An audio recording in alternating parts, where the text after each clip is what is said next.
महारानी जी, आपका हार। मेरा हार! अरे अरे महारानी जी, महारानी जी, किसी ने महारानी जी का हार महारानी चुरा जी। लिया।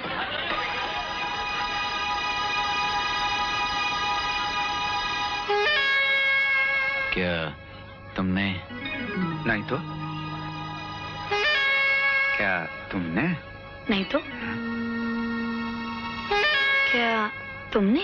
नहीं तो क्या तुमने? लेडीज एंड जेंटलमैन प्लीज, हमें अफसोस है जो कुछ हुआ अच्छा नहीं हुआ, लेकिन बात कुछ ऐसी है कि हमें पुलिस को बुलाकर आप सबकी तलाशी लेनी पड़ेगी। आप बुरा ना माने, यह हमारे होटल की इज्जत का सवाल है, इसलिए आपसे मैं दरख्वास्त करता हूं कि पुलिस के आने तक आप सब साहिबान अपनी अपनी जगह पर रहें, please. Oh, excuse me. Sure.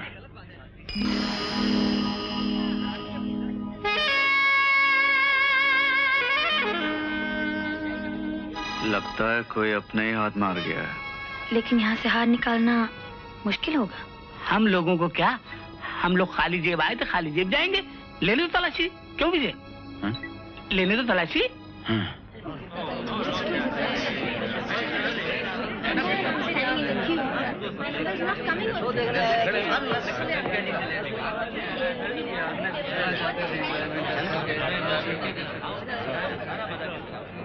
आइए। आप जा सकते हैं, आप आइए।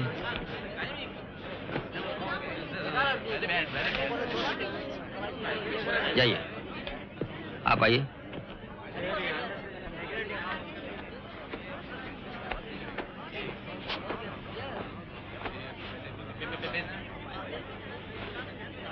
आप भी जा सकते हैं, आइए।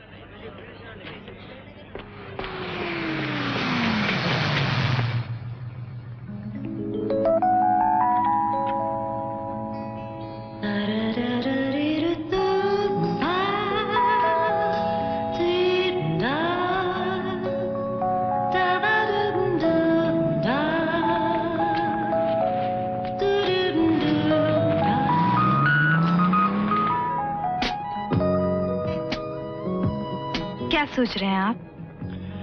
सोच रहा हूं आपके गले की तारीफ करूं या आपके हाथों की, आपकी आवाज की तारीफ करूं या आपके अंदाज की, अपनी जीत की बात करूं या आपके हार की।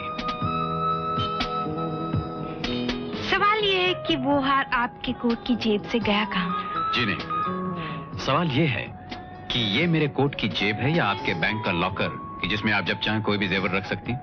आई एम सॉरी, बात ये थी कि मैं घबरा गई थी। हम आपकी घबराहट की इज्जत करते हैं, लेकिन उस पार्टी में और भी तो जेबों वाले थे, आखिर आपने मुझे को क्यों चुना?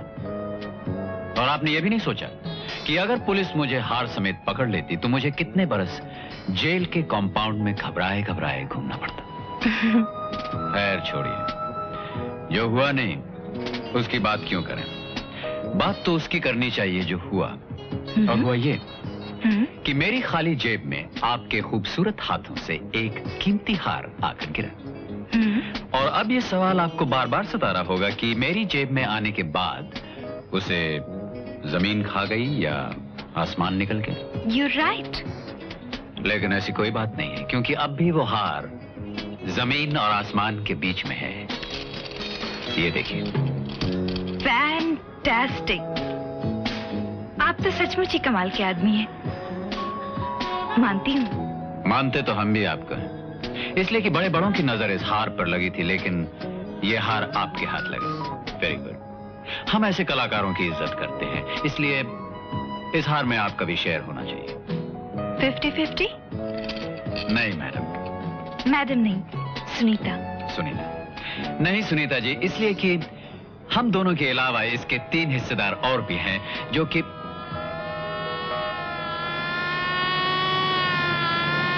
मैडम इस सायरन से आप पर क्या गुजर रही है ये तो मैं नहीं जानता, लेकिन मेरा ब्लड प्रेशर कुछ बढ़ता जा रहा है, इसलिए कि मेरी ऐसी फीलिंग सी है कि ये लोग हमारे पीछे आ रहे हैं। मैडम मैडम, ये वक्त पीछे नहीं आगे देखने का है, भागिए भागिए।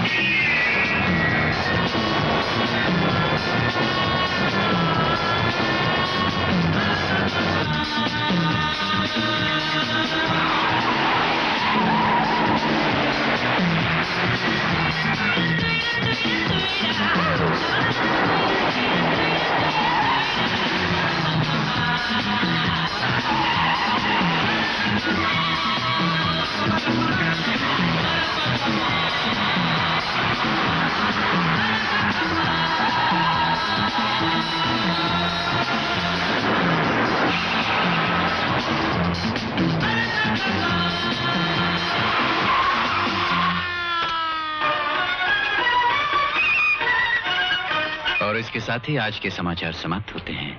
जय हिंद। मैडम, मिस्टर, आपने तो परेशान कर दिया। कितनी दूर भगा है हमको। जी, आप हमारे पीछे आ रहे थे? कमाल है, आपने पुलिस का सायरन नहीं सुना? सायरन? इंस्पेक्टर साहब, हम दोनों बातों में कुछ इतने खो से गए थे कि। जी हाँ। बात क्या है? बात यह है कि आप जिस गाड़ी में बैठे हैं वो आपकी गाड़ी नहीं है। हमारी गाड़ी नहीं है? ओह, आई सी। अरे मगर ये कैसे हो गया?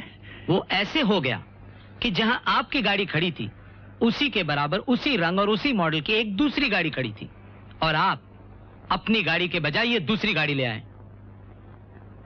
रियली? ओह, तो क्या आप इसी वजह से आप हमारे पीछे? जी हाँ। ओह इंस्पेक्टर साहब, I am really very sorry, हमें माफ कर दीजिए।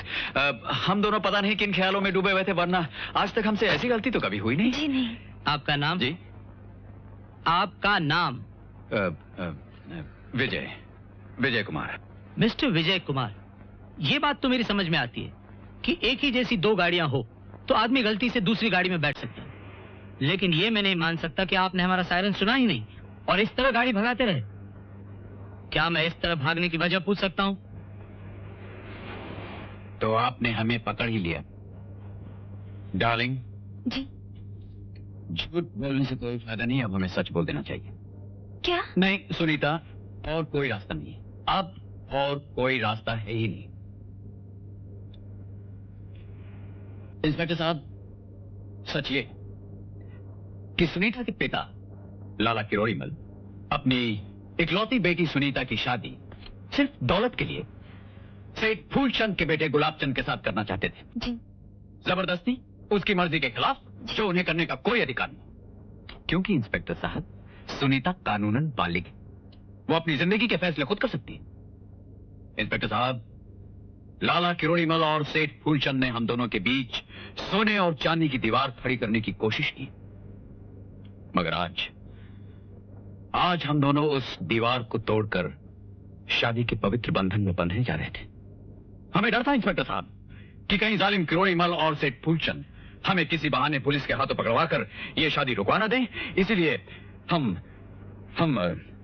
जी। देखिए मिस सुनीता, आप बड़ी हैं, समझदार हैं, आप कानूनन बालिग हैं।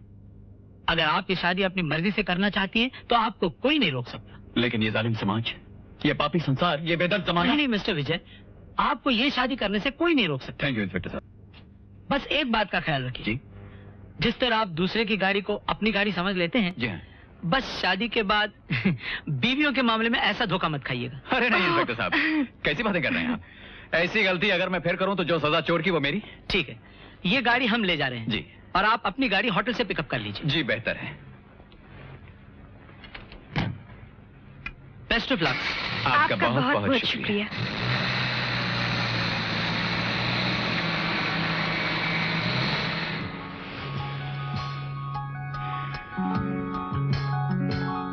क्या सोच रही हैं? सोच रही हूँ, एक ही शहर में रहते हुए हम दोनों आज तक एक दूसरे से मिले कैसे नहीं थे। बड़ी पुरानी कहावत है, जब जब जो होता है तब तब वो होता है।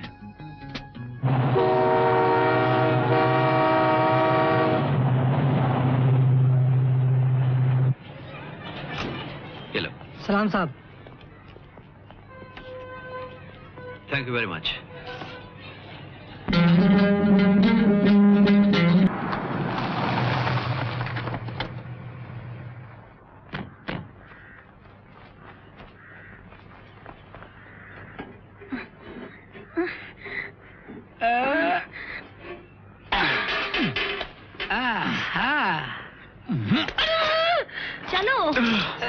चलो चलो चलो चलो जल्दी चलो चलो।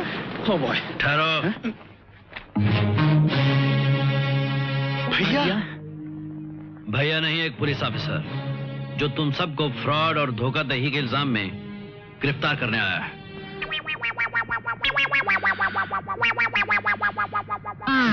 क्या जमाना आ गया है। मेरी बात तो छोड़ो, तुम दोनों तो उसके सगे भाई हो, तुमको इस तरह बंद कर दिया। ठीक कहा है किसी ने, आजकल भाई भाई का नहीं रहा। कमाल की बात करते हो अंकल। भाई भाई वाली बात नहीं है। हम ऐसे बेईमानी और हेराफेरी के धंधे करेंगे तो भैया जैसा शरीफ और उसूल वाला पुलिस ऑफिसर क्या हमें छोड़ेगा? अजीब आदमी हो तुम दोनों। जिसने बंद किया है उसी की तरफदारी में बात कर रहे हो। भाभी, भाभी, ये क्या फैमिली ड्रामा है भाई?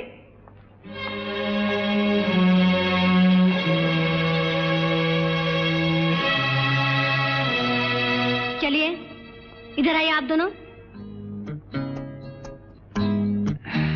भाभी देखिए भाभी, पहले आप हमारी बात सुन लीजिए। एक मिनट भाभी, प्लीज आप हमारी बात सुन लीजिए। नहीं भाभी, पहले हमारी बात सुनिए। जो हो गया सो हो गया, हमसे गलती हुई, हम मानते हैं, लेकिन हुआ यूं कि हम तो मजाक कर रहे थे और मजाक ही मजाक में बात बढ़ गई, तो हमने सोचा कि चलो लोगों को यूं ही बेवकूफ बनाते हैं। हमें क्या मालूम था कि क्यों ना भैया? हाँ भाभी, हाँ। हम तो समझे थे कि ऐसे ही है। ऐसे हमें क्या पता था हमें कि क्या मालूम? दरअसल बात यह है कि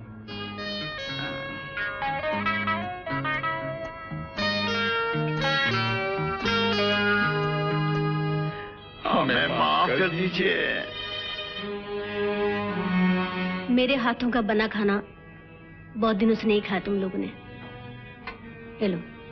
लेकिन मैंने ड्यूटी ऑफिसर से इजाजत ले ली है। हाँ लाओ, अच्छा किया ले आई, वरना अब तो कई महीनों तक हमें जेल की रोटियां तोड़नी पड़े। कितने दुख की बात है, जिनका भाई इतना ईमानदार और शरीफ इंसान हो, वो लोग ऐसे काम करते हुए पकड़े जाएं।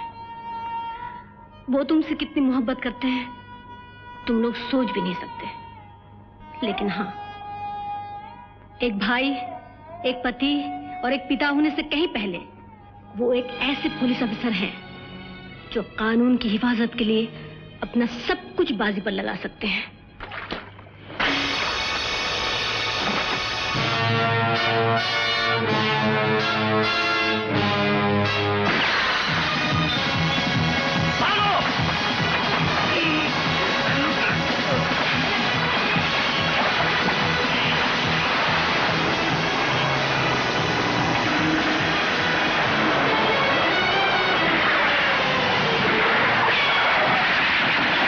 क्या?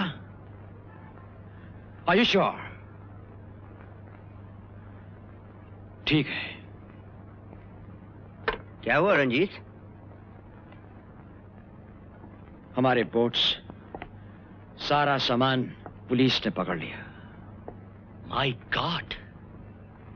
फिर वही ऑफिसर? हाँ, शिव कुमार। अब प्रॉब्लम तो यह है कि शाकाल साहब को पता चला तो समझ में नहीं आ रहा है क्या करना चाहिए। लेकिन शाकाल साहब को बताना तो पड़ेगा ही। वो तो मैं भी जानता हूं, लेकिन कौन कहेगा उनसे? मेरे ख्याल से तो हम सबको चलना चाहिए।